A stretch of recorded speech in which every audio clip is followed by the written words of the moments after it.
கழக நிரந்தர பொதுச் செயலாளர், புரட்சி தமிழர், வருங்கால முதலமைச்சர் ஐயா எடப்பாடி அவர்களை வணங்கி, இருவரும் தெய்வங்களான புரட்சி தலைவர் எம்ஜிஆர், புரட்சி தலைவி தமிழகசாமி அம்மா அவர்களின் ஆட்சியோடு இந்த தாய் தமிழ்நாட்டை தலைமை தாங்கி வழி நடத்துகிற மாண்புமிகு முதலமைச்சர் அவர்களின் மேலான கவனத்திற்கு கவலை தீர்ப்பாரா என்பதுதான் தமிழ்நாட்டு மக்களுடைய கேள்வியாக இருக்கிறது. நேற்றைய தினம் இந்த அரசினுடைய முதல் கூட்டத்தொடரிலே மேதகு ஆளுநர் உரை, அதிலே பல்வேறு கருத்துக்கள் முன்வைக்கப்பட்டாலும் நாம் புரிந்து கொள்ள வேண்டியது, நிதி நிலைமை சீரானதும் அரசால் அறிவிக்கப்பட்ட வாக்குறுதிகள் அனைத்தும் வருங்காலங்களில் ஒவ்வொன்றாக நிறைவேற்றப்படும். ஆஹா, கிணத்துல போட்ட கல்லு மாதிரி போய்விடுமோ என்று இப்போது எல்லோருக்கும் கவலை ஏற்பட்டிருக்கிறது. பழைய பல்லவியை எடுத்து பாட ஆரம்பித்து விட்டார் நம்முடைய மாண்புமிகு முதல்வர் விஜய் தம்பி அவர்கள். கண்ணீரில் விவசாயிகள் காப்பாற்றுமா அரசு? டெல்டா மாவட்ட பாசனத்திற்காக மேட்டூர் அணை ஒவ்வொரு ஆண்டும் 12ஆம் தேதி திறப்பது வழக்கம். இந்த ஆண்டு போதிய தண்ணீர் இல்லாததால் அணை திறக்கப்படவில்லை, எல்லோருக்கும் தெரிந்த ஒன்றுதான். இதனால் தற்போது விவசாயிகள் போராட்ட களமாக தமிழகத்தை மாற்றி இருக்கிறார்கள். மேட்டூர் அணை திறக்கப்படும் என்ற நம்பிக்கையிலே நாற்றங்கால் விடுவது, உழவு ஓட்டுதல் உள்ளிட்ட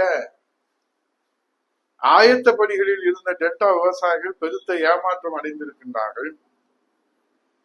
இப்படி விவசாயிகளை விரட்டும், தமிழகத்தை மிரட்டும் பிரச்சனைகள் இது மட்டுமல்ல, பயிர்க்கடன் தள்ளுபடியிலையும் விவசாயிகளை விரட்டுகிறது, தமிழகத்தை மிரட்டுகிறது.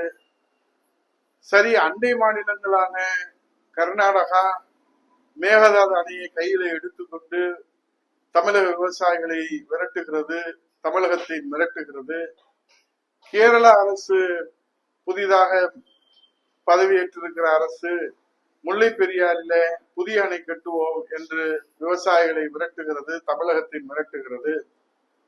ஆக ஒரு புறத்திலே விரட்டலும் ஒரு புறத்திலே மிரட்டலும் இருக்கிற இந்த வேளையில மாண்புமிகு முதலமைச்சர் அவர்கள்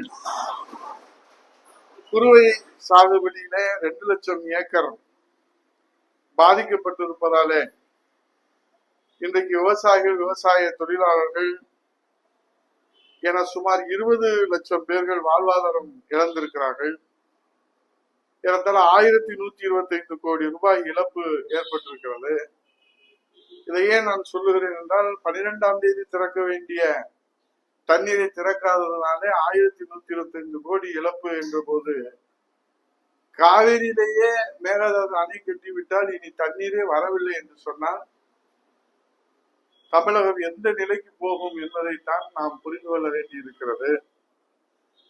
ஆகவே கண் துடைப்புக்காக குறுவை சிறப்பு தொகுப்பை அறிவித்திருப்பது நிலத்தடி நீரை நம்பி இருக்கிற விவசாயிகளுக்கு வேண்டுமானால் அது பயனளிக்கக்கூடியதாக இருக்கலாம். ஆனால் ஆற்று நீர் பாசனத்தை நம்பி இருக்கிற விவசாயிகளுக்கு அது பலன் கொடுக்காது என்பது எல்லோரும் அறிந்த ஒன்றுதான்.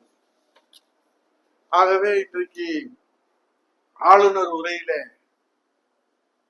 நிதி நிலைமை சீரானதும் அரசு அறிவித்த வாக்குறுதிகள் அனைத்தும் வருங்காலங்களில் ஒவ்வொன்றாக நிறைவேற்றப்படும் என்பது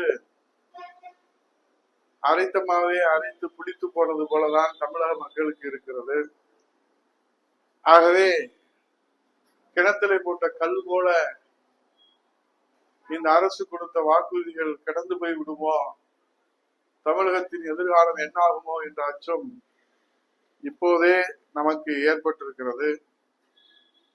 ஆகவே திரையிலே தோன்றி மக்களை அதிரடியாக காப்பாற்றும் கதாநாயகனாக விஜய் அவர்கள் எத்தனையோ திரைப்படங்களிலே அதிரடி காட்டியிருக்கிறார். தமிழக முதல்வராக பொறுப்பேற்றிருக்கிற நம்ம விஜய் தம்பி அவர்கள் விவசாயிகள் பாதிக்கப்படுவதை ஆதாரத்தோடு அள்ளி கொடுத்து அண்டை மாநிலங்களிடத்திலே அதிரடி காட்டினாலும் சரி, அமைதி காட்டினாலும் சரி, நம் ஜீவாதார உரிமையை மீட்டெடுப்பாரா? இல்லை எப்போதும் போல அவர் பஞ்ச் டயலாக் பேசி நம் ஜீவாதார உரிமையை பஞ்சராக்கி விடுவாரா என்பதுதான் இப்போது தமிழக விவசாயிகள் மத்தியிலும் விரட்டப்படுகிற விவசாயிகளும் மிரட்டப்படுகிற தமிழக மக்களுக்கும் விடிவு ஏற்படுத்துவாரா நம்ம முதல்வர் விஜய் தம்பி? பொறுத்திருந்துதான் பார்க்க வேண்டும். ஆரம்பமே விமர்சனமா என்று யாரும் நினைத்து விடக்கூடாது. அரசு விழிப்போடு முன்னெச்சரிக்கையாக இல்லை என்றால் கர்நாடகத்திலே ஏற்கனவே கட்டப்பட்ட 3 அணைகளைப் போல இந்த அணைகளும் கட்டிவிட்டால் இனி தமிழகம் பாலைவனம் ஆவதை விஜயும் காப்பாற்ற முடியாது. விஜயனுடைய தந்திரங்களும் காப்பாற்ற முடியாது. விஜயனுடைய சினிமா வசனமும் காப்பாற்ற முடியாது. விஜயனுடைய பஞ்ச் டயலாக்கும் காப்பாற்ற முடியாது. தமிழகம் பாலைவனமானால் என்னாகும் என்பது நமக்கே தெரியாது. நன்றி, வணக்கம்.